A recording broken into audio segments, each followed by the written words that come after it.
Hello, everyone. Welcome back to your favorite spiritual podcast, High Vibing It. Well, we talk about all kinds of life stuff, not just spiritual stuff. But today we are diving into the spiritual with our special guest, Miss Taylor Paige, who is an angelic oracle and Birthchart astrologer.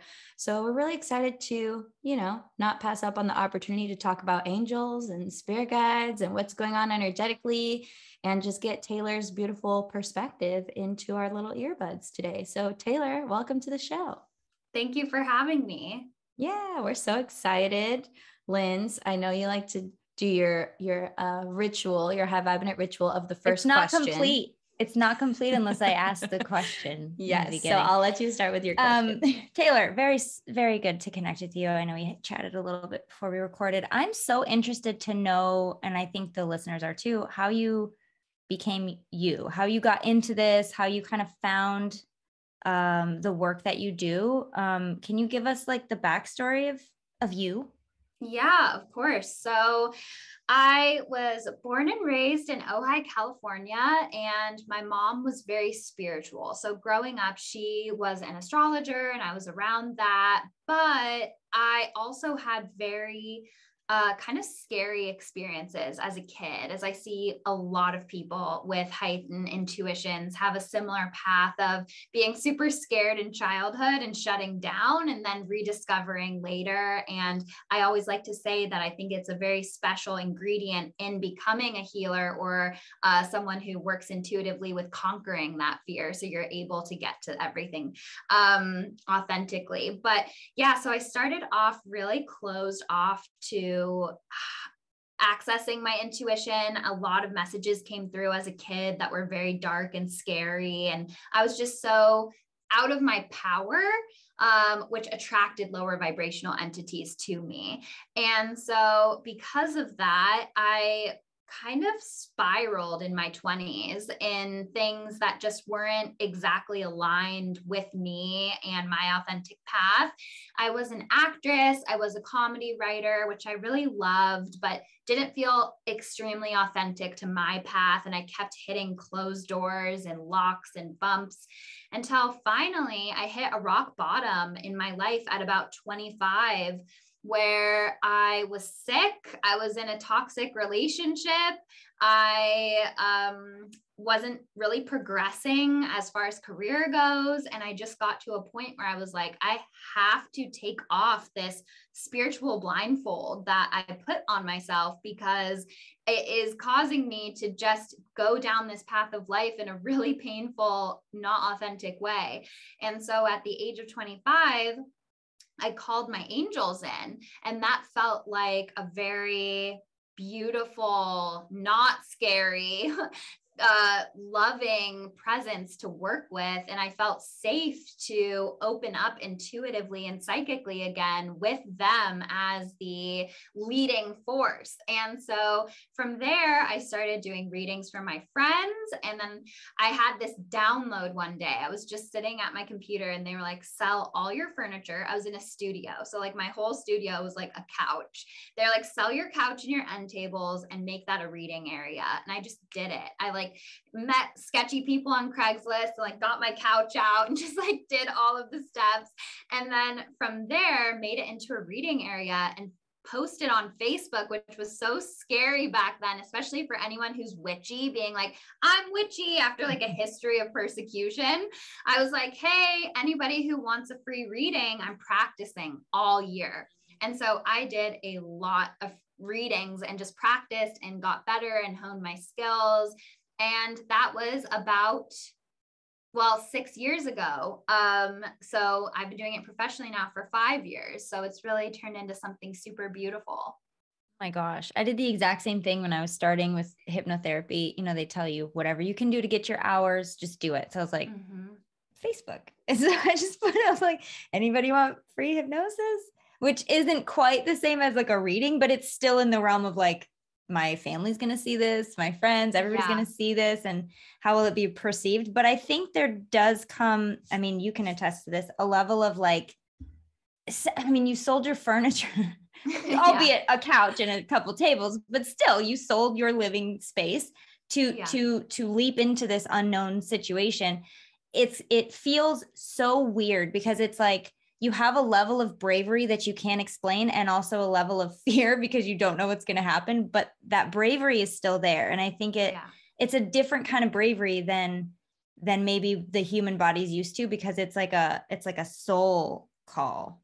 Yeah. You know what I mean? Absolutely. So it is funny that, you know, you did the Facebook thing, but I could imagine that you were like, you know what? Doesn't make sense yet, but I know this is what the next step is. Yeah. Yeah. And it felt so exciting. Mm-hmm. And I always say that like joy is the language of angels. Yes. And joy is our ultimate GPS. So like if you are that excited about something, it's really hard to be dwelling in the fear. And so as much as you can reorient and shift to like, what's the best case scenario? What would be so exciting? I think that's what lights a fire under us to move forward. Absolutely. Every single time. It's one of the hardest questions also for people to answer. Maybe, you know, I've had a lot of clients where I'm like, what do you do just because it feels good? Mm-hmm. And a lot of times they're like, feels good. What do you mean? So it's such a nice, it's a breath of fresh air to hear you say that, because I think at the end of the day, you know, if you can't necessarily answer that question right here, right now, as you are, okay, what did you like to do as a kid? What made your soul, your body, your mind happy as a kid? And kind of go from there. And usually it's creative. And I think that spiritual work, creativity is the language of the soul. It's like a saying, you know, creativity is the language of the soul. It's the soul at play. And I think spirituality and doing that spiritual work is in the same vein, because it is activating that channel that we all have to all that is, to your angels, to your guides, to your, you know, ancestors, whoever, and whatever, to your soul. So I think that that's a great way to say that. Joy, what did you say? Joy is the GPS. What did you say? Is your GPS joy ultimate? Yes, joy is the language of angels, and let joy be your GPS. Yes, I love that. So beautiful. Beautifully said. It's interesting too that this keeps coming up on the show, this theme of doing things that don't seem logical because you have the heart pull, because you have the intuitive wisdom, and you think about it and you're like, I don't know if this is going to work. This doesn't really make sense. Why would I give up this for this? I don't know if it'll work out. This I think is just someone's trying to talk to you, Kels. I think it's maybe like, it's like a hit you over the head with the same message over and over. I hear my angels. I'm just not ready to listen. It's fine. But yeah, moving on. It's funny that it keeps coming up, because I'm sure I'm not the only one who, you know, is scared to take the leap, because I've been getting some information lately and I'm like, that's what you want me to do? That doesn't make any sense. I mean, trust me, I was never expecting to be an angelic intuitive. I really did not recognize that this was even a career path that was possible for me, but it was better than anything I could have planned for myself, truly. Yeah. Love that. So cool. So what kinds of stuff do you do like on the regular? How do you work with clients? What does your day-to-day look like, I guess?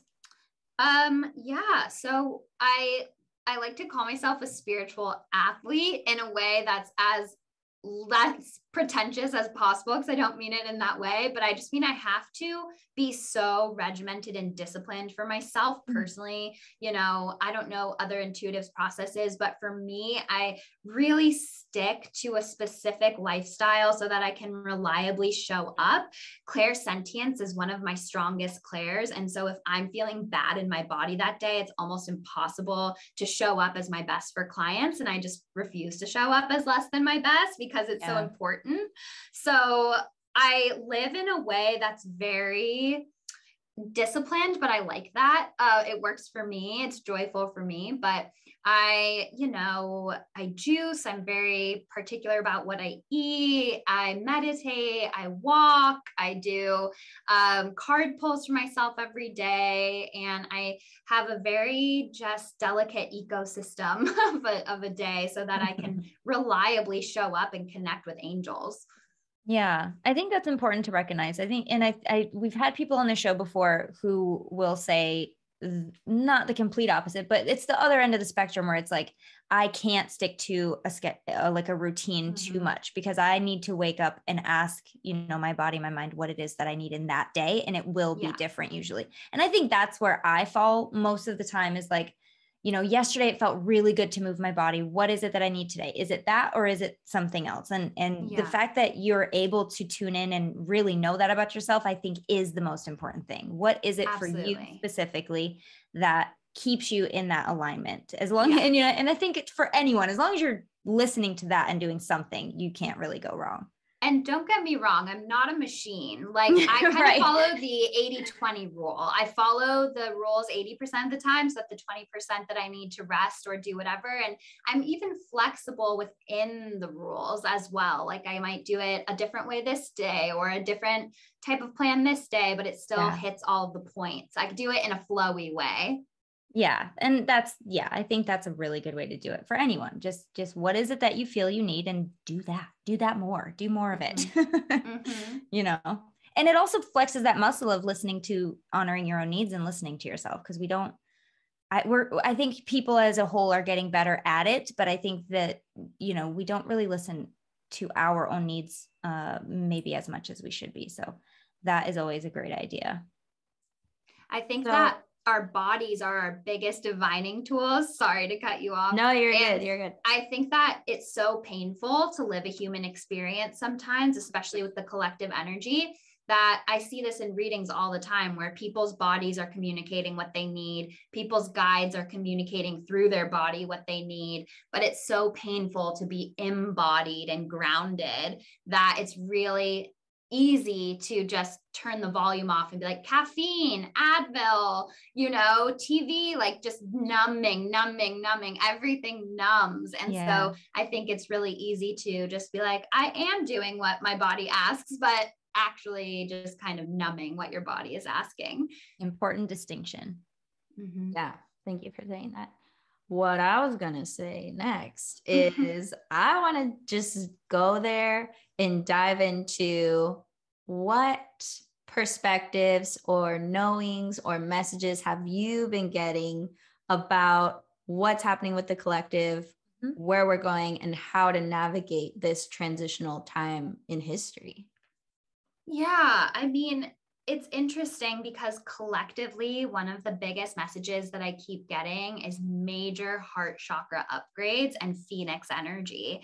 And so it's tough because kind of like on Instagram, when some big portal day is happening, or the big, 2222, and everyone's like, yes, like these huge occasions astrologically, often we want them to be so easy and abundant and all of these things, but to authentically embody these upgrades, we have to heal and shed and learn and grow so that we don't get these things and immediately lose them because we can't vibrate at that frequency. And so I think that is the bigger picture of the energy right now, is that we are collectively ascending. And because of that, we have to look at the shadows. We have to look at the ugly underbelly. We have to do that both on the macro and the micro. And it's not fun, but it's the necessary work to be able to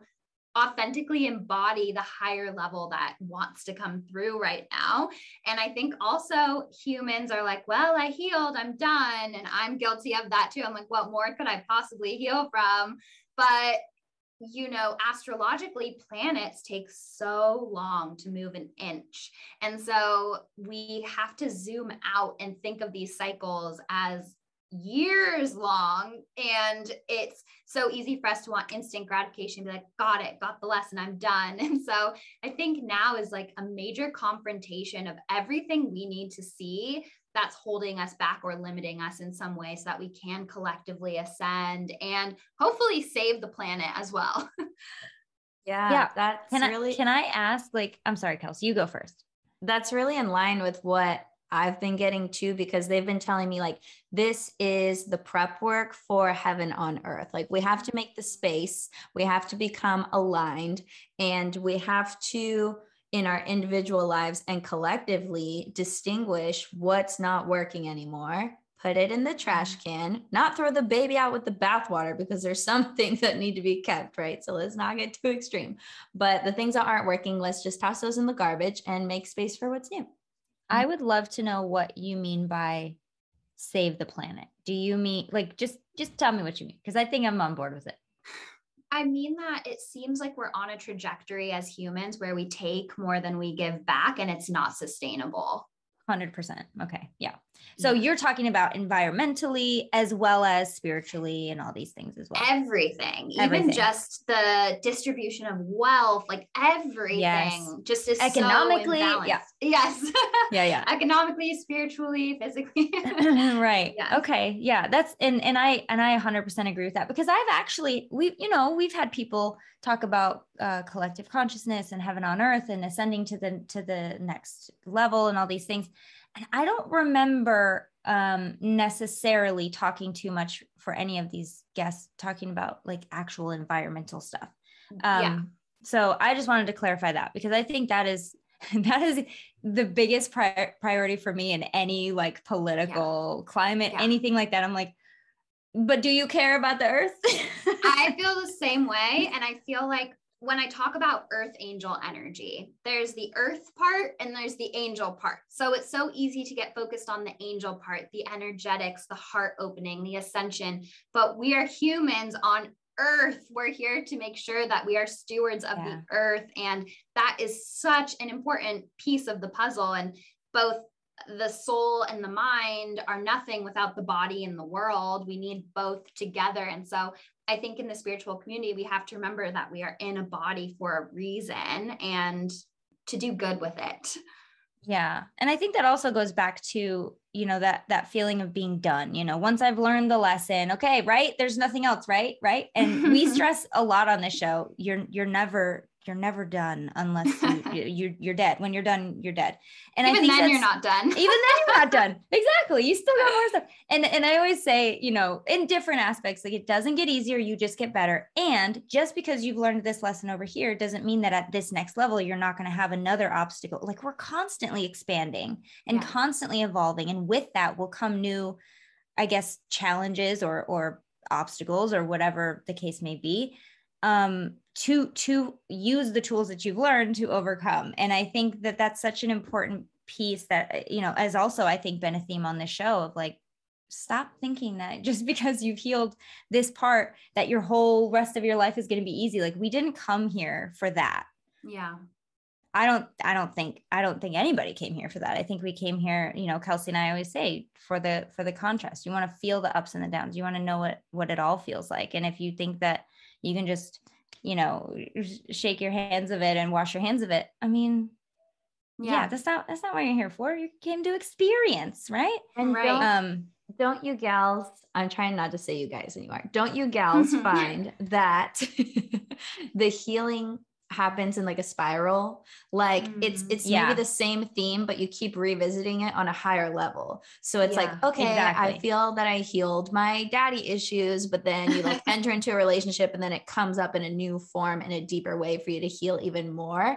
And it's not that you're done or there. It's just that like, you completed the level, you mastered that challenge, and now it's time to level up and there's gonna be more. Coming in with the geeky video game metaphors. Listen, there's a boss at the end of every level, guys. I mean, that is a good metaphor, honestly, the video game, because you pick up little tools, right? And then you get better at knowing how to beat the game. And then you win one level, but then the next level gets harder, but you have these new tools, you have the wisdom, the experience. Yeah. So we're getting nerdy. Lindsay used to work at GameStop. So Lindsay is the nerd. Throw that out nerd. There. I love that. I'm definitely a nerd too.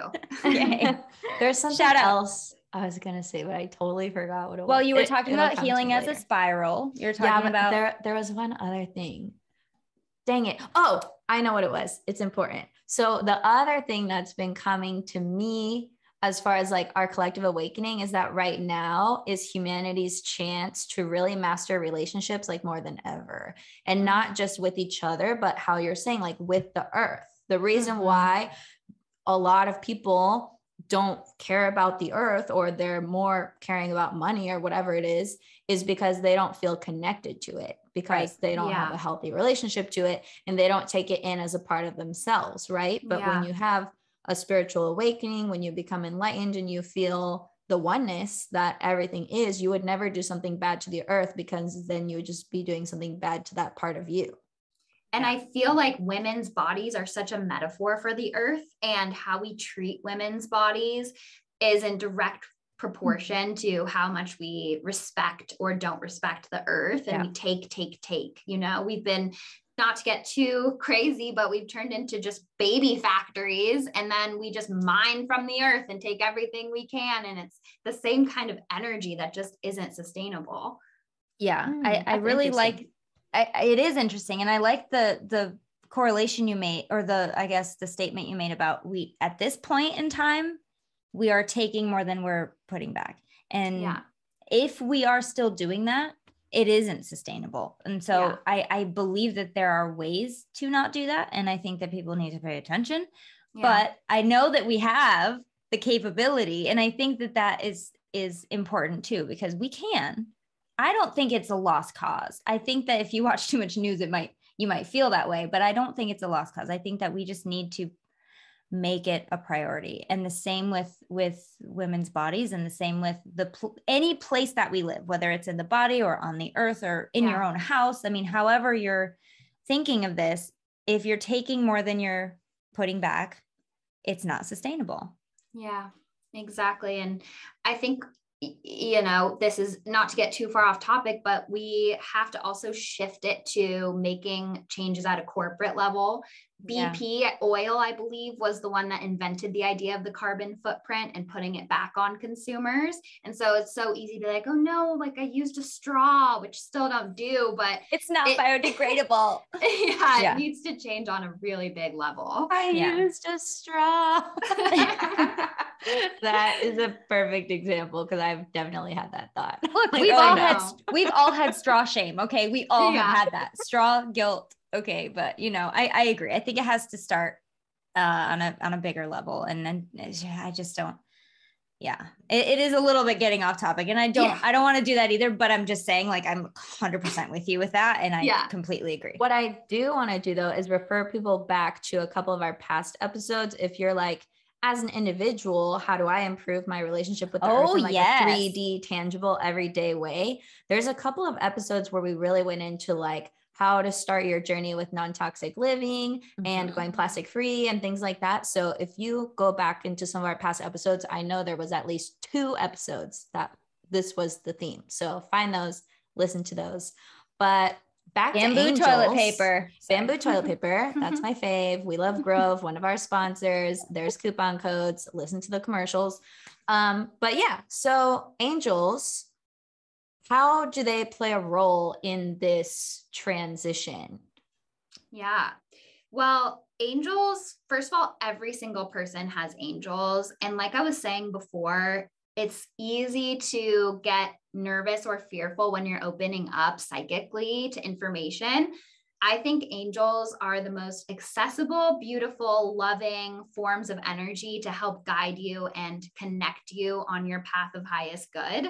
They are always going to honor your free will. So anything that comes through psychically that's like, do this, don't do that, like this is going to happen, anything predictive that takes away your free will, that is not the frequency of angels. They're very gentle. They're very guiding. They're very loving. Fear is the exact opposite frequency to them. And their guidance. So I think as we awaken collectively, if every single person could connect to their higher self through their angels, which our angels are specifically attuned to the vibration of our higher self, then I think it would majorly make ripples across the whole world, and people would not be able to be in a lower vibrational state that's destructive, because they would really come into self-love in a deeper way. What would you say is the difference between a guide and an angel?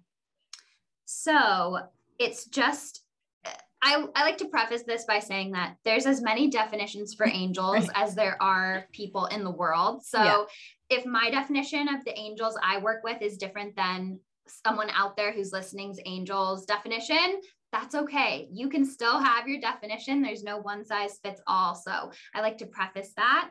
For me, angels are a unique form of frequency from the angelic realm that are angelic. And even the word angel is limiting to them because that's a label. They can't really be limited by anything, but that's the closest match I could find in English and others could find in English to their vibration. So the difference is angels can be guides. They guide you. They're your angelic guides, but not all of your spirit guides are the same, are from the angelic realm and of that frequency. So like, I love that all ancestors are angels in this definition.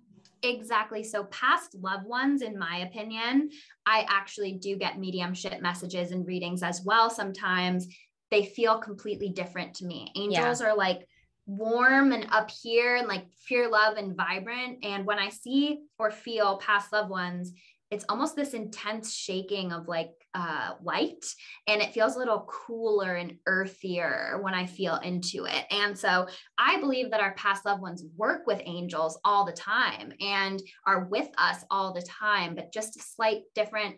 I believe angels have never been human before.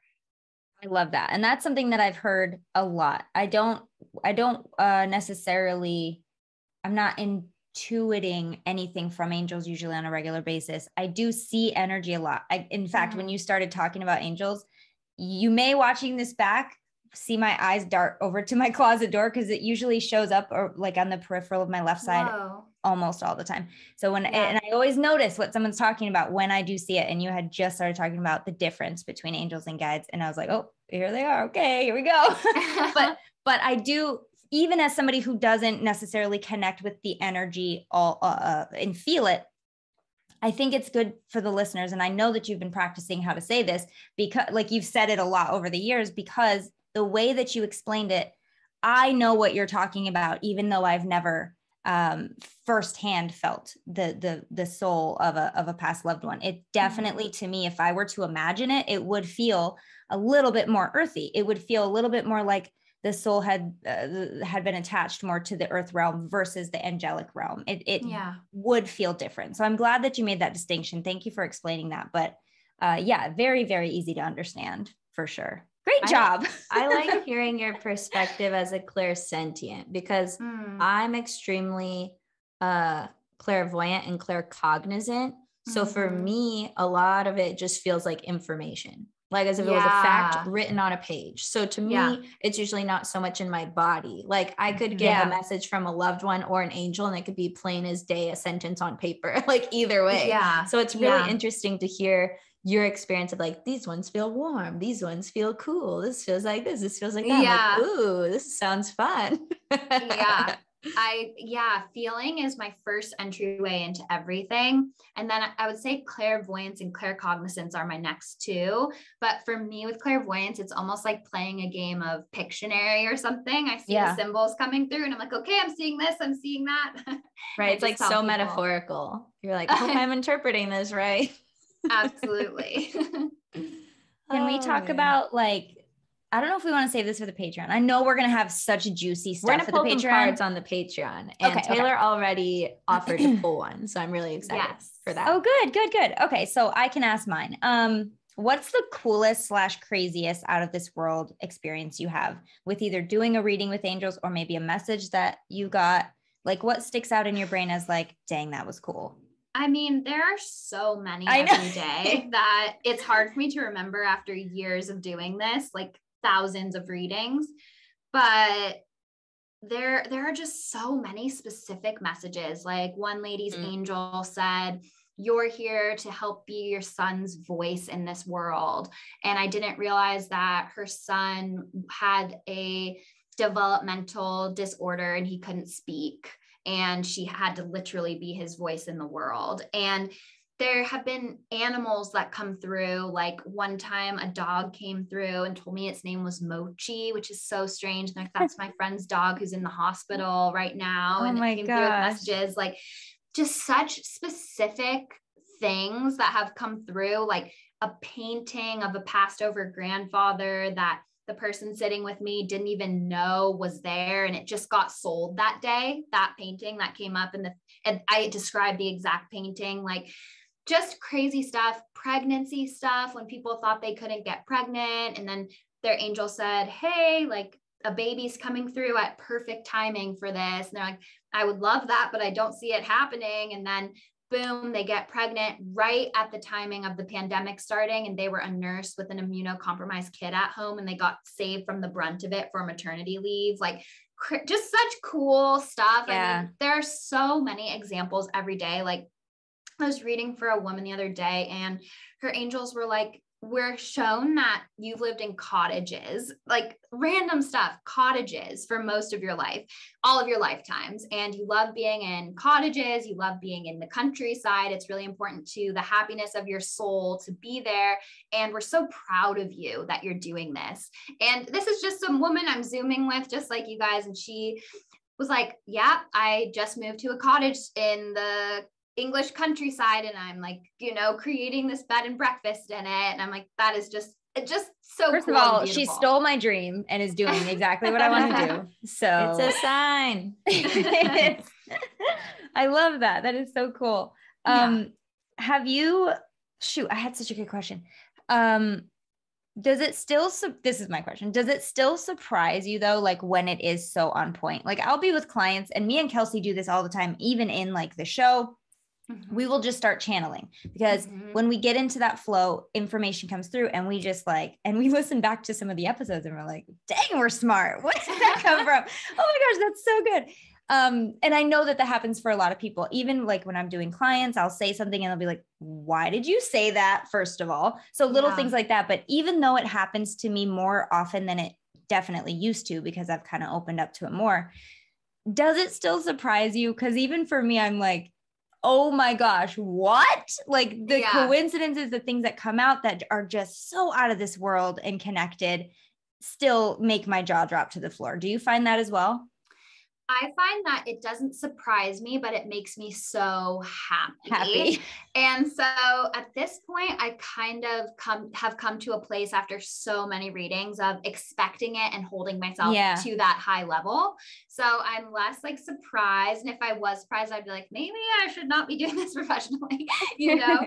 So I kind of expect it, but I am also so like grateful and joyful when those specific nuggets do come through. Yeah, it is one of those things where it's like, dang, it's just like a wink, you know, like from the, like, that it's that I think for me, it's the reminder of how capable the universe, God, the divine angels, guides, how capable they are with knocking your socks off. And it's, for me, it's like, I don't think I'm ever going to get over the magnificence of like what they're able to do. It's insane.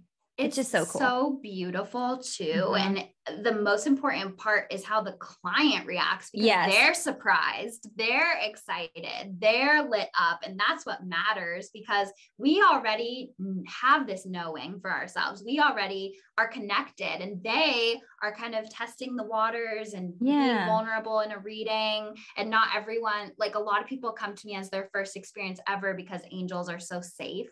And so for them, that's like the most beautiful, when they're like, there's no way you could have known that. And there's no way I can deny that. I'm a believer. Like that's beautiful. And I never expect it in a session. Like even to this day, I never expect me to say something like that. I never expect it. And I think that's probably where a lot of my shock is coming from when they tell me like, what are you saying? Because I'm still like, just trying to do my thing. And, you know, the universe has to talk through me, which I'm humbled every single time, but it is very shocking and surprising. That brought up another question that I don't remember. Kelsey, what questions do you have? Well, I think. Yeah. I mean, I'm just going to speak on behalf of the listeners here. What are some ways for them to start tuning into messages from their angels when they're needing guidance or pick me up or whatever it is? I mean, other than the obvious, do a reading, what are some things people can do like on their own? So the very first thing to do to work with angels is to invite them in. And if you are brand new at this work, I would invite them in out loud. And the amount of resistance that comes up to speaking them out loud shows you the amount of shadow you have around woo-woo-ness or connecting to your guides. And the more comfortable you are speaking to them out loud, it kind of shows how you've progressed in believing in them and knowing that they're around you. So that's a nice little gauge right off the bat. If you're more advanced and you work with your spirit guides and everything, you can talk to them in your head. But I always say for beginners, it's super powerful to invite them in out loud, and then thank them every single day. Like I like to thank my angels in the morning and in the night, and I like to ritualize it in some ways. And then you can ask them for signs.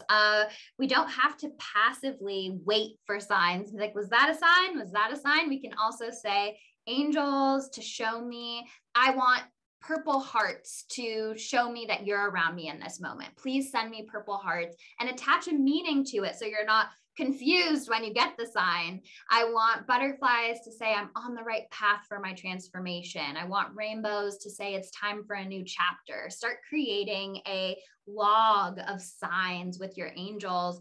And what I recommend my students do is create a miracle journal, because when you have these experiences, they're so beautiful, they're so exciting, and then you forget about them like 3 hours later.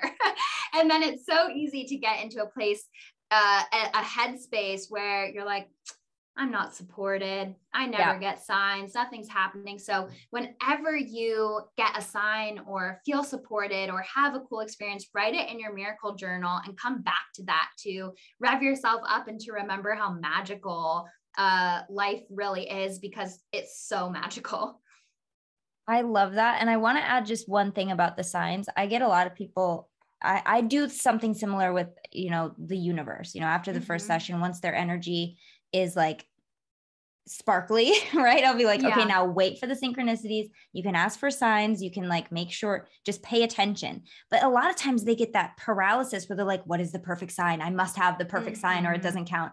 And so in that case, I just say, if you don't have to necessarily pick something specific, because the universe, your angels, your guides are that powerful to give you whatever they know. Once you see it, you will think of that person, you will think of that event, it will trigger something in your brain. So you can just say, give me a sign that I will know it's for me. And that it can be as simple as that. So instead of putting so much pressure that they're kind of constricting the opportunity, 100%. And also every single person is different, and your angels are attuned to your higher self. So for some people, if it stresses you out to think of something specific and it feels restrictive, then that's not your joy. The most important part of working with angels is following your joy. So if asking for a sign is like stressful or restrictive, like you were saying, then say, wow me, angels, show me something that will blow my socks off. And maybe that's more authentic. But to somebody who's a little skeptical, then they want to see the exact thing. And every single person is different. So there's so much room for play. It doesn't have to be so serious. And with angels, it really isn't. Isn't it funny how we just try to make everything so complicated as humans? It's like, exactly. It's not black and white. There are no rules other than be empowered and follow your joy. If it feels good, it's a really good sign that you're in the right direction. That's a yes. And speaking of feeling good, one of the most powerful things you can do, which I don't know if you want to save this for the Patreon. You can say it. You can say it. Okay. So ask your angels what a yes feels like in your body, and ask your angels what a no feels like, because I find that clairsentience is often one of the first clairs to come online. When you go into a room and you're like, ooh, this vibe feels weird, that's clairsentience. And almost everyone has that, if not everyone. So ask your angels for yeses and nos in your body. To me, when I get a yes, it feels like electricity on my heart almost. I'm like, well, okay. It's like a defibrillator, like, yes. And so when I feel a no, it's like constrictive and ooh, heavy. And I'm like, ooh, no. And so your angel's language will be whatever is authentic to you, but that is easy to get yes and no answers as you're navigating. Hey there. We hope you're enjoying this episode so far, but if you want to listen to the whole thing, we're going to invite you over to our podcast. Either search for High Vibing It on iTunes, Spotify, wherever you guys listen to podcasts, or even better, if you want to watch the extended video version of this episode that's even longer than the actual podcast itself, head over to our Patreon at patreon.com/highvibe. Lindsay, tell them what's awesome about the Patreon. Patreon is where we have all of our extended episodes. As Kelsey said, we have it on video, so you can actually see the things that we're talking about. Sometimes we have visual aids, and it's nice to know what we're talking about. We also have hangouts that we do sometimes that are exclusive to Patreon people.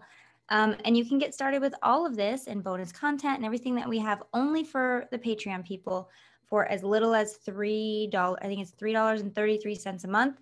And that's it. And you guys can get all the benefits and all access to everything that we put in there. Really cool. It's really cool, really fun, super easy to join. And you guys don't even have to do that to finish this episode. If you're like, screw it, I don't want to pay any money, I just want to hear the rest of this episode, go to our podcast, High Vibing It, search for it wherever you listen. It's totally free. Either way, enjoy the rest of the show wherever you choose to enjoy it. And we will see you guys next week because we do a new one every week. Adios. Bye.